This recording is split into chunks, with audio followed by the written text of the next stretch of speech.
Mais estime-t-il en tout cas la reconnaissance qu'Israël et les Israéliens ont envers lui? Sans doute pas. David Benaïm, parce qu'il regarde ça aussi de très près, Donald Trump, il y a quelques jours, même dimanche dernier, s'affichait sur écran géant dans les rues de Tel Aviv « Thank you, Mr. President, you finished the job ».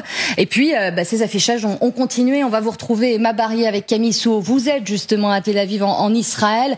Ces affiches, ces remerciements, on a même vu sur les réseaux sociaux des kippas, des casquettes à l'effigie du président américain. Alors vous nous expliquerez avec un peu de nuance, David Benaïm, ce qu'il en est vraiment. Ce qui est sûr, c'est que dans les rues, le visage de Donald Trump s'affiche très régulièrement.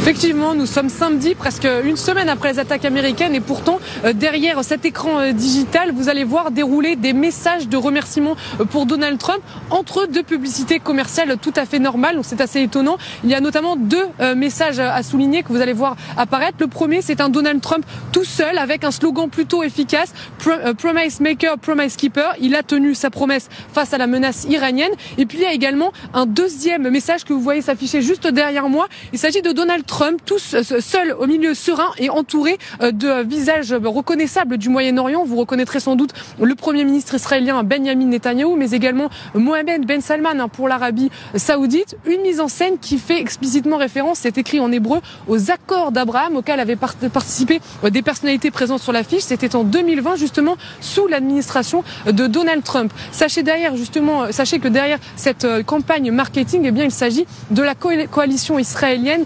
Abraham Shield, le bouclier d'Abraham, qui se veut être du coup une coalition pour la sécurité régionale. Et puis vous l'avez dit, ailleurs dans la ville, il y a également des banderoles, des affiches le long des autoroutes avec un message très explicite, Thank you Mr. President, mais également des goodies qui commencent à apparaître depuis cette semaine sur les marchés locaux ici à Tel Aviv. Et vous en avez parlé, il y a par exemple ces kippas avec cette fameuse photo du président américain dessus. Sachez pour finir qu'on a parlé ici à des Israéliens de ce quartier. Ils sont plutôt étonnés de ce culte de la personnalité, comme ils disent, qui se veut être ici envers Donald Trump. Ils sont surtout surpris de voir le président américain apparaître comme ça sur les murs de leurs bâtiments, dans leur ville, dans leur pays.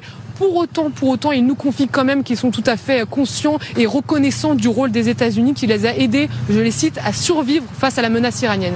Emma Barrier, Camille Souhaut pour les images. Merci beaucoup pour ces derniers détails. David Benaïm, qui habitait à Tel Aviv. Vous voyez ces banderoles, ces écrans géants, et vous... Quand j'évoquais, et Emma le fait aussi, ces kippas que l'on a pu voir apparaître sur les réseaux sociaux, vous faisiez une moue, parce qu'il faut être là aussi prudent quant au message envoyé aussi. Il faut nuancer sur les kippas qu'on peut voir sur le marché, notamment sur le chouk à Carmel. Elles sont là depuis très longtemps, elles sont là depuis 2017. Ça fait partie du décor, ça fait partie. Donc c'est pas quelque chose qui a été fait aux événements. Oui, et puis c'est minoritaire, ça reste anecdotique. Sur les deux panneaux d'affichage qu'on vient de voir, il y a deux groupements d'organisations qui sont derrière. C'est celui qui est derrière le Thank you Mr. President et Promesse faite, promesse tenue, c'est un organisme de chrétiens évangélistes. Donc, qui sert la soupe au président Trump depuis Israël vers son électorat aux États-Unis. C'est pas une initiative qui vient des Israéliens, même si ça coûte beaucoup d'argent, que c'est hyper présent, que tous les médias internationaux ont repris ces images. L'autre image qui est beaucoup plus forte et bien plus nouvelle, c'est celle de tous les dirigeants arabes de la région, avec le Libanais, le Syrien. On le voyait à l'instant, là. Vous venez de voir, cette image, elle est impressionnante. Elle ne pouvait pas avoir lieu avant la guerre des 12 jours. Phrase magique de la part de Donald Trump, qui est un grand communicant, comme on le sait. Et ce poster-là, oui, il est impressionnant. Et les Israéliens voient enfin une lueur d'espoir. Quand ils voient ces dirigeants arabes autour de Donald Trump et de Benjamin Netanyahou, ils se disent, est-ce que c'est vraiment possible? Et ils ne sont pas contre le voir dans les rues de Tel Aviv.